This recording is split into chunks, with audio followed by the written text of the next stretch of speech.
ಒಂದು ರಾಜಕೀಯ ಪಕ್ಷದಲ್ಲಿ ಮುಖ್ಯಮಂತ್ರಿಗಳನ್ನ ಆಯ್ಕೆ ಮಾಡುವುದು ಅವರ ಶಾಸಕರಿಗೆ ಸಂಬಂಧಪಟ್ಟಿರುವಂಥದ್ದು, ನಿರ್ಧಾರ ತಗೊಳ್ಳೋದು ಅವರ ಪಕ್ಷದ ಸರ್ವೋಚ್ಚ ಮುಖಂಡರಿಗೆ ಸಂಬಂಧಪಟ್ಟಿರೋದು.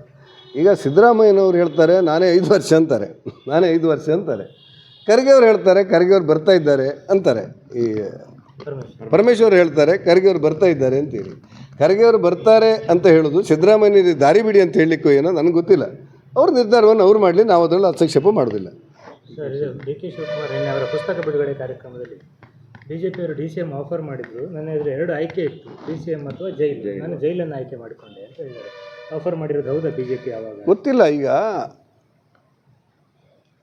ಯಾವುದೇ ಸಂದರ್ಭ ಅವರಿಗೆ ಆರ್ಥಿಕ ಅಪರಾಧ ಕಾರಣಗಳಿಗೋಸ್ಕರ ಶಿವಕುಮಾರ್ ಮೇಲೆ ಆಗಿರುವಂಥ ಕೆಲವು ಕ್ರಮಗಳು, ಇದು ಜನಾರ್ದನ್ ರೆಡ್ಡಿ ಅವ್ರ ಮೇಲೂ ಒಂದು ಸರ್ತಿ ಆಗಿತ್ತು. ಆವಾಗ ನಾನು ಆಳುವ ಕಾಂಗ್ರೆಸ್ನವರು ಅಧಿಕಾರದಲ್ಲಿದ್ದರು. ಆಗ ನಾವೇನು ಕಾಂಗ್ರೆಸ್ ಅವ್ರನ್ನ ಹೈಕಮಾಂಡನ್ನು ದೂರಿಲ್ಲ, ಕೋರ್ಟ್ ಏನುಂಟು ಅದು ಮಾಡ್ತೇವೆ ಅಂತ ಹೇಳ್ತಾಯಿದ್ದೆ. ಇದು ಅಷ್ಟೇ, ಏನಾದರೂ ಇವರು ಸಮಸ್ಯೆಗಳಿದ್ದರೆ ಕೋರ್ಟಿಗೆ ಹೋಗಿ ನ್ಯಾಯ ಪಡೀಲಿಕ್ಕೆ ಡಿ.ಕೆ. ಶಿವಕುಮಾರ್ ಅವರಿಗೆ ಅಧಿಕಾರಗಳಿದೆ. ನಮಗೆ ಗೊತ್ತಿರುವಂತೆ ಭಾರತ ಸರ್ಕಾರದಲ್ಲಿ ಪ್ರಧಾನಮಂತ್ರಿಯವರನ್ನು ಸಮಯ ತಗೊಂಡು ಭೇಟಿ ಮಾಡಿ ಸನ್ಮಾನ ಮಾಡಿದ್ದು ಡಿ.ಕೆ. ಶಿವಕುಮಾರ್. ಅವ್ರನ್ನ ಕರೆದಿದ್ದಾರಾ ಅನ್ನೋದು ನಮ್ಗೆ ಗೊತ್ತಿಲ್ಲ. ಇವರು ಸಮಯ ತಗೊಂಡು ಹೋಗಿದ್ದಾರೆ ಅಂತ ನಮ್ಗೆ ಗೊತ್ತು. ಅದು ಮೀರಿಯೂ ಕೂಡ ಅವ್ರು ಏನು ಹೇಳ್ತಾರೆ ಅನ್ನೋದಕ್ಕೆ ಅವರೇ ಉತ್ತರ ಕೊಡಿ, ನೋಡೋಣ ಕಾಲ ಏನು ಉತ್ತರ ಕೊಡುತ್ತೆ ಅಂತೇಳಿ. ಯಾರು ಹೇಳ್ತಾ ಇರೋದು? ಅವ್ರನ್ನ ಕರೆದವ್ರು ಯಾರು ನಮ್ಗೆ ಗೊತ್ತಿಲ್ಲ.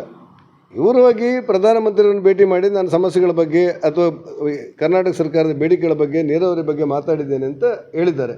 ಅವ್ರು ಅವತ್ತು ಹೇಳಿದ್ದು ಅದಕ್ಕೇನಾದ್ರು ಅರ್ಥ ಇರ್ತಿತ್ತು.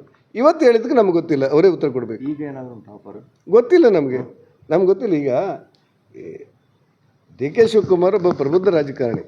ಯಾಕಂದರೆ ಕೆಲವು ಸಂದರ್ಭದಲ್ಲಿ ಅವರಲ್ಲಿ ಆಂತರಿಕವಾದ ಸಮಸ್ಯೆಗಳಿಗೆ ಮೌನದ ಮೂಲಕವೇ ಸುಮ್ಮನಿದ್ದು ಸಮಯವನ್ನು ಗಮನಿಸೋರವರು.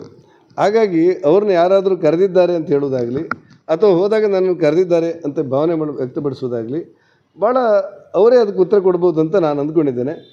ಅಂಥ ಸಮಸ್ಯೆಗಳು ಬಿ ಜೆ ಪಿಯವ್ರ ಮೇಲೆ ಆರೋಪ ಹಾಕೋದಿದ್ದರೆ ಸಕಾಲದಲ್ಲಿ ನಮ್ಮ ಪಾರ್ಟಿ ಉತ್ತರ ಕೊಡುತ್ತೆ.